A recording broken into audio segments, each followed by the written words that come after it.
Just wanted to say a few words first before this reception really gets underway. I'd like to thank the people who made this happen. Tony and Carmela, Bob and Joanne, and Ed and Melanie. Yeah! Thank you for hosting such a wonderful event. You know, it was interesting being in the church today and looking back into the pews at the various sides. Such a diverse crowd, white and pasty white. It was a real challenge to figure out which side was Irish and which Italian. To some, it actually felt like a biracial marriage. I recently Googled great Irish Italians, and to my surprise, I couldn't come up with anything. I kid you not, nothing came up. I expected maybe a senator, an astronaut, an explorer. The best I got was Lindsay Lohan. I'm sure Ted and Susan will produce the first great Irish Italian.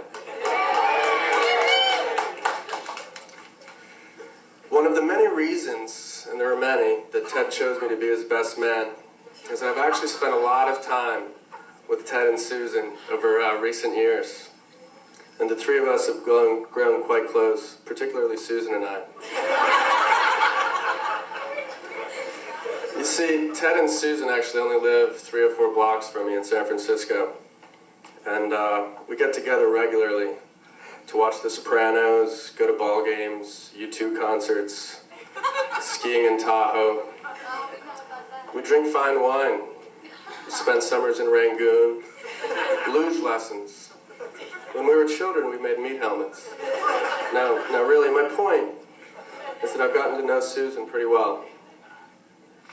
And rather than go through some of Ted and my glory days, and trust me, there are many of those, and I'm happy to go through some of those later, but rather than go through some of those, I thought I'd choose and share a few stories from recent years that I think illustrate the bond that Ted and Susan have formed.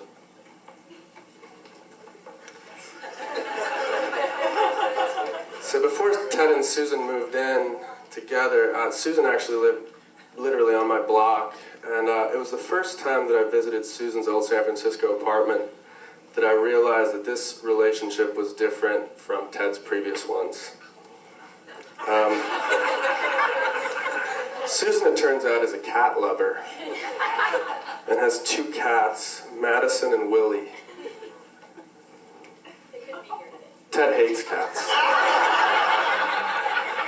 We're both actually highly allergic to cats.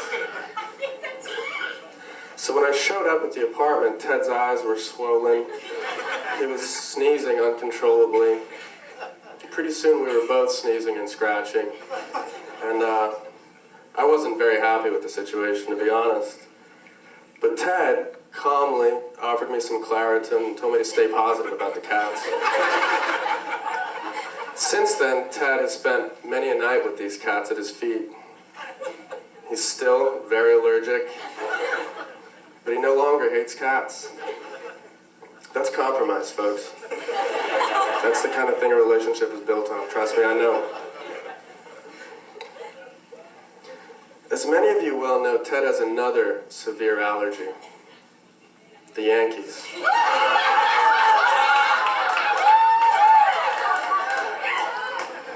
I also share this allergy, being a Mets fan.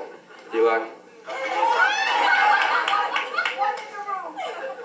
What it took me a long time to figure out, though, is that Susan is a die-hard Yankee fan. I mean huge Yankee fan.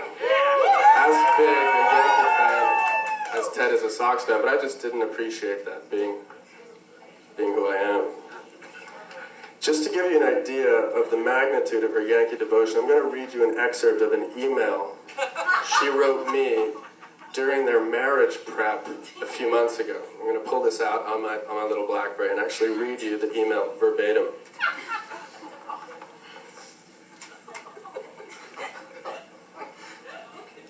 This is word for word. Did Ted tell you that this past weekend at Catholic camp, I sat in the classroom with a satellite radio headpiece in my ear, wire hidden in my hair, listening to the Yankees. That instead of completing an assignment, which was to write a love letter to Ted, and then she writes in parentheses, key throw-up sounds, I instead wrote a play-by-play of the Yankees and Sox games. And then she also wrote the following. She wrote this, not me. Yesterday, Randy started against Cleveland's Jason Johnson. We won because we had the bigger Johnson.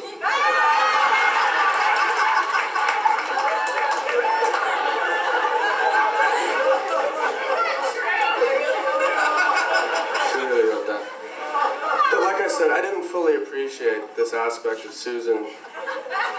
I used to really enjoy going over to their place, and Ted and I would get on her about the A-Rod and Jeter are gay. We actually had a great act.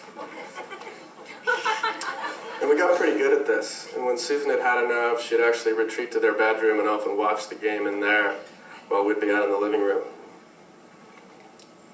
Earlier this year, for the first game of the much-hyped Yankees-Sox series, with Damon on the Yankees, I went over eagerly waiting to watch the game on their new flat screen, and I was armed with some new A-Rod Jeter material that I was really excited about. I've been thinking about it for several days. But I was met at the door by a solemn Ted. He said, dude, we really need to cool it on the A-Rod Jeter gig. It's just not working with Susan anymore. She's drawn a line in the sand. He literally had the door only half open at the time. I actually kind of wasn't being let in. He wanted me to acknowledge what those words meant. And I knew then he'd drawn a line in the sand. He'd gone over to the other side. Susan and I have since made up. We've kind of agreed to understand each other better.